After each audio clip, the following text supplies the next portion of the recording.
खर्चा सिर्फ आपका होगा एक धागे का। 60 to 70% तक का आपका प्रॉफिट मार्जिन रहेगा।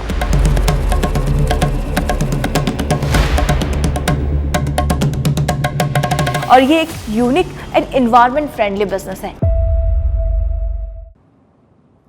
बिजनेस शुरू करना चाहते हैं लेकिन पैसों की कमी है, तो आपको बिल्कुल भी टेंशन लेने की ज़रूरत नहीं है, क्योंकि आज मैं आपको टॉप 7 ऐसे बिजनेसेस के बारे में बताने वाली हूँ जिसे आप सिर्फ 5,000 रुपये में शुरू कर सकते हैं, वो भी अपने घर पर बैठे हुए। जी हाँ, और आपको किसी इस बिज़नेस को शुरू करने के लिए आपको कहीं शहर जाने की ज़रूरत नहीं है। ये बिज़नेस आप अपने गांव से ही शुरू कर सकते हैं। सबसे पहले आप सभी का बहुत बहुत स्वागत है बॉस वाला बिजनेस हिंदी में, और मैं हूँ आपकी बिजनेस आइडिया प्रेजेंटर किरण। तो ये है विलेज सीरीज 7। पिछले की 6 सीरीज को इतना पसंद करने के लिए दिल से शुक्रिया। और अगर आप इन 7 टॉपिक्स में से किसी एक टॉपिक के बारे में पर्टिकुलर जानना चाहते हैं तो कमेंट बॉक्स में कमेंट कर मुझसे पूछ लेना, मैं उस पर एक सेपरेट वीडियो बना दूंगी। इसके अलावा अगर आप किसी और टॉपिक पर वीडियो शॉर्ट्स चाहते हैं तो वो भी आप मुझसे पूछ सकते हैं। वीडियो में मैं आपको जो भी चीज़ें बताऊंगी, अगर आपको पर्टिकुलर कोई कोर्स चाहिए तो बॉस वाला ऐप को डाउनलोड कर लेना, वहाँ पर इससे रिलेटेड सारे कोर्सेज अवेलेबल हैं। तो चलिए शुरू करते हैं और आगे बढ़ते हैं। टॉप 7 बिजनेसेस के बारे में जानेंगे जो आप सिर्फ 5,000 रुपये से शुरू कर सकते हैं। तो इसमें सबसे पहला नंबर आता है घर पर खाना बना के उसे बेचना, यानी कि टिफिन सर्विसेज। एक ऐसा बिजनेस जिसे आप अपने घर के किचन से शुरू कर सकते हैं। बस अपनी ऑडियंस को टारगेट करो और फिर उस फूड की डिमांड को सप्लाई करो, और फिर लोकल फूड को टारगेट करके अच्छा खासा प्रॉफिट कमाओ। अगर मैं इसके इन्वेस्टमेंट की बात करूं तो इसमें 4 से 5,000 तक का इन्वेस्टमेंट रहेगा, और फूड में प्रॉफिट मार्जिन आपका ना करते करते भी 30% से 50% तक का रहने वाला है। वहीं अगर इसके सेटअप की बात करें तो कुछ ज़्यादा चीज़ों की आपको ज़रूरत नहीं होगी, वही घर के किचन के सामान जो होते हैं वही आपके यूज़ हो जाएंगे।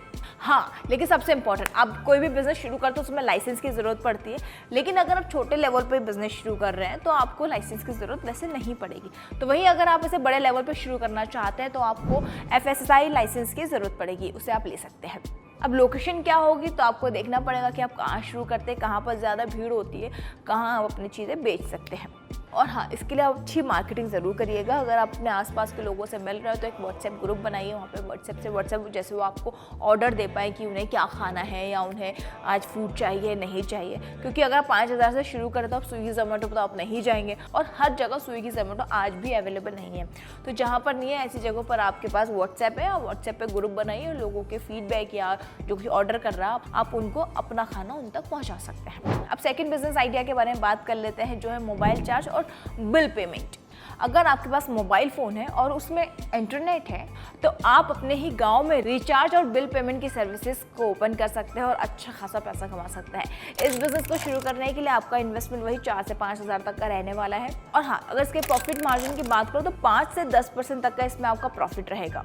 रही बात इसकी मशीन और इक्विपमेंट्स की, तो सिंपल सी बात है, आपको सिर्फ एक फ़ोन चाहिए होगा जिसमें इंटरनेट हो, बस। अगर आप इस बिज़नेस को शुरू करते हो, ये बहुत ही सिंपल है। इसके लिए ना ही आपको कोई लोकेशन चाहिए, ना ही कोई शॉप चाहिए। एक सिंपल सा अपने आसपास में गांव में ही इस पर डिस्कशन करके ये ओपन कर सकते हैं, और इसमें कुछ ज़्यादा खर्चा भी नहीं है। अब बात करते हैं तीसरे बिजनेस आइडिया की, जो कि है टेलरिंग और स्टिचिंग बिजनेस। अगर आपको सिलाई कढ़ाई करने का शौक है और आपको ये सब चीज़ें करना पसंद भी है तो अपने घर से ही बिजनेस को शुरू कर सकते हैं। आस पड़ोस मोहल्ले की बहनें भाभीयों से मिलिए और आप उनका जो भी वो ड्रेसेस चाहते हैं जैसा वो दिखाते हैं उस तरह से आप स्टिचिंग करके उन्हें दे सकते हैं, और ये आपका घर का ही एक बिज़नेस हो जाएगा जिसे आप खुद घर से ही शुरू कर रहे हैं, और काफ़ी अच्छा बिज़नेस है। इसमें इन्वेस्टमेंट 4 से 5,000 के आसपास ही रहेगा। वो इन्वेस्टमेंट जो रहेगा वो आपकी मशीन का रहेगा कि आपको स्टिचिंग मशीन चाहिए होगी, वो आपको कैसी मशीन चाहिए होगी। बजट इसे बढ़ भी सकता है, बजट इससे कम भी हो सकता है, but it's depend on you कि आप कैसी मशीन प्रेफर करेंगे। वहीं अगर इसके प्रॉफिट मार्जिन की बात करूँ तो इसमें प्रॉफिट मार्जिन बहुत अच्छा है, क्योंकि आप कोई कपड़ा नहीं दे रहे हो, कपड़े वो आपको दे रहे हैं, आपको सिर्फ यूज़ हो रहा है आपका धागा जो आप यूज़ करोगे मशीन में, मशीन जो आपके पास परमानेंट रहने ही वाली है, और खर्चा सिर्फ आपका होगा एक धागे का। बस आपकी मेहनत बहुत लगेगी उसमें भी। अगर मैं सारी चीज़ों को हटा दूँ तो आपका ऑलमोस्ट 60 to 70% तक का आपका प्रॉफिट मार्जिन रहेगा।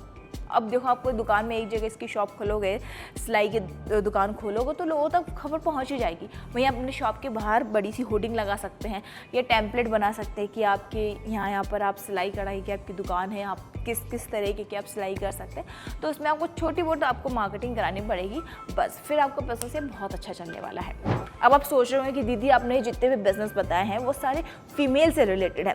मतलब कुछ लोग अगर ये जानते तो बहुत अच्छी चीज़ है, और कुछ लोग नहीं भी जानते तो वो लोग ऐसे ही सोच रहे होंगे कि ये तो सारे फीमेल से रिलेटेड बिजनेसेस है। अब चौथे बिजनेस आइडिया के बारे में आपको बता देती हूँ, जो कि है गाय के गोबर का बिजनेस।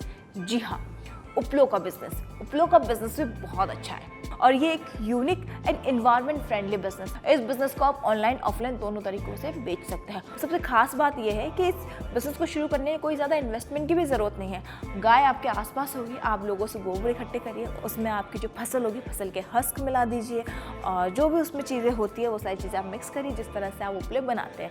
आपको उपले बनाने आते ही होंगे, इसके लिए I am pretty much sure. लेकिन अगर आप इसी उपलों के बिजनेस को आप ऑनलाइन लेकर जाना चाहते हैं तो आपके यहाँ 4 से 5 हज़ार रुपये खर्च हो सकते हैं, क्योंकि आपको उसकी पैकेजिंग करनी होगी, फिर आपको GST रजिस्ट्रेशन कराना होगा। इन सारी चीज़ों में आपका पैसा ज़रूर खर्च हो सकता है। लेकिन हाँ, ये बिज़नेस बहुत अच्छा चलने वाला है और इसमें इन्वेस्टमेंट बहुत कम है और हाई प्रॉफिट है। कुछ लोग इस बिज़नेस को बड़े लेवल पर शुरू करते हैं तो उनके लिए उनको मशीन चाहिए होती है, लेकिन अगर आप छोटे लेवल पर ही इस बिज़नेस को शुरू करते हो तो आप गाय के उपलों को अपने हाथों से बनाकर उन्हें बेच सकते हैं। अब बात कर रहे थे 5वें बिजनेस आइडिया की। अब एक गांव की सीरीज चल रही है और खेती बाड़ी का नाम ना हो तो ऐसा हो ही नहीं सकता। अब हम बात करेंगे एग्रीकल्चर या ऑर्गेनिक फार्मिंग प्रोडक्ट के बारे में। अगर आपके पास ज़मीन है तो आप ऑर्गेनिक फार्मिंग का बिजनेस स्टार्ट करके लोकल मार्केट में अपना प्रोडक्ट बेच सकते हैं और इसमें बहुत अच्छा प्रॉफिट मार्जिन है। और जैसा कि आप सभी को पता है कि जो यूथ है वो जैसे जैसे ऑर्गेनिक की तरफ बढ़ रहा है, उसी हिसाब से अगर आप इस तरीके का बिज़नेस करते हो तो यकीन मानिए आप ये बिज़नेस बस शुरू करिए, आपकी पीढ़ी इस बिज़नेस को देखना कहाँ तक लेकर जाएगी। और इस बिज़नेस को शुरू करने के लिए ज़्यादा इन्वेस्टमेंट भी नहीं चाहिए। आप इसे सिर्फ 5 से 7 हज़ार के बीच में आप इस बिज़नेस को शुरू कर सकते हैं और इसका प्रॉफिट मार्जिन लॉन्ग टर्म के हिसाब से इसका प्रॉफिट मार्जिन बहुत अच्छा है। इनिशियल लेवल पर आपको 15 से 30% तक का ही प्रॉफिट मार्जिन मिलेगा और इसके लिए देखो कुछ ज़्यादा मशीन्स की भी ज़रूरत नहीं होगी। कुछ बेसिक्स फार्मिंग टूल्स हैं जिन्हें आपको खरीदना होगा और मुझे लगता है शायद आप लोगों के पास होगा भी अगर आप खेती किसानी वाले हैं तो। अब इसके बाद बात करते हैं 6वें बिजनेस आइडिया की, जो कि है प्लास्टिक वेस्ट रिसाइकलिंग का। आप प्लास्टिक रिसाइकलिंग का काम शुरू कर सकते हैं। इससे एनवायरनमेंट को भी फायदे दे सकते हैं, साथ ही प्रॉफिटेबल प्रोडक्ट भी बना सकते हैं। इसमें इन्वेस्टमेंट 5,000 तक का है। वहीं इसके प्रॉफिट मार्जिन की बात करूँ तो प्रॉफिट इसमें 20% से लेकर 40% तक का इसमें प्रॉफिट मार्जिन है। और अगर इसकी मशीन की बात करूँ तो आपको बेसिक रिसाइकलिंग मशीन या फिर मैनुअल मशीन से भी आपका काम चल सकता है अगर आप इसे छोटे लेवल पर शुरू करना चाहते हैं तो। वहीं अगर मैं इसके लाइसेंस की बात करूँ तो आपको एनवायरनमेंट रिलेटेड लाइसेंस की ज़रूरत पड़ेगी, जो आपको म्यूनसिपैलिटी से मिल जाएगा। वह लेकिन अगर आप इसे छोटे लेवल पर शुरू करेंगे तो इसमें किसी चीज़ की लाइसेंस की ज़रूरत नहीं, लेकिन अगर आप इसे बड़े लेवल पर शुरू करेंगे तो इसके लिए आपको लाइसेंस की ज़रूरत पड़ने ही वाली है। आपको शुरू कैसे करना है एक बार ये भी बता देती हूँ। आपको प्लास्टिक वेस्ट को कलेक्ट करना होगा, आप जो भी अपने वर्कर्स लगा सकते हैं उसको, फिर उसकी पूरी प्रोसेस को एक अच्छे से समझना पड़ेगा। अगर आप इसके बारे में जानना चाहते हो तो मेरी ऑलरेडी वीडियोस हैं, आप उसको देख सकते हैं जहाँ पर मैंने शॉर्ट्स बनाए। इनफैक्ट मैंने एक हमारे जो थे जो इस तरह का काम कर रहे हैं उनका मैंने इंटरव्यू भी लिया था, तो आप वो देख सकते हैं। अब बात करते हैं 7वें बिजनेस आइडिया की, जो कि क्राफ्ट पेपर और हैंडमेड पेपर बनाने का बिजनेस। अगर आपको क्रिएटिव काम पसंद है तो आप हैंडमेड पेपर और क्राफ्ट पेपर का बिजनेस शुरू कर सकते हैं। ये एक प्रॉफिटेबल बिजनेस हो सकता है और इस बिजनेस को आप अपने घर से ही शुरू कर सकते हैं। इसे शुरू करने के लिए सिर्फ 5 से 7 हज़ार तक का इन्वेस्टमेंट रहेगा और अगर इसके प्रॉफिट मार्जिन की बात करूँ तो इसमें 20 से 50% तक का प्रॉफिट मार्जिन रहता है, लेकिन it's depend on your creativity. That's it। अगर आप छोटे लेवल पर इस बिजनेस को शुरू करते हैं तो आप मैन्युअली काम कर सकते हो। वहीं अगर आप बड़े स्केल पर ये काम करने वाले हैं तो आपको पेपर मेकिंग मशीन की ज़रूरत पड़ सकती है। इनिशियल स्टेज पे ये काम शुरू करने के लिए आपको किसी भी तरह के लाइसेंस की ज़रूरत नहीं होगी। अब लोकेशन की बात करें तो लोकेशन तो आप गांव या शहर या फिर आप कहीं से भी इस बिज़नेस को शुरू कर सकते हैं। तो ये थे वो टॉप 7 बिजनेसेस जिसे आप सिर्फ 5,000 रुपये में शुरू कर सकते हैं और अच्छा खासा प्रॉफिट मार्जिन कमा सकते हैं। इनमें से आपको कौन सा बिजनेस आइडिया अच्छा लगा कमेंट बॉक्स में कमेंट कर मुझे ज़रूर बताना। इसके अलावा अगर आप इन 7 टॉपिक्स में से किसी भी एक टॉपिक पर वीडियो शॉर्ट चाहते हैं तो ये भी आप मुझसे कमेंट में पूछ सकते हैं। मैं कोशिश करूँगी आपके लिए वीडियो शॉर्ट्स बना दूँ।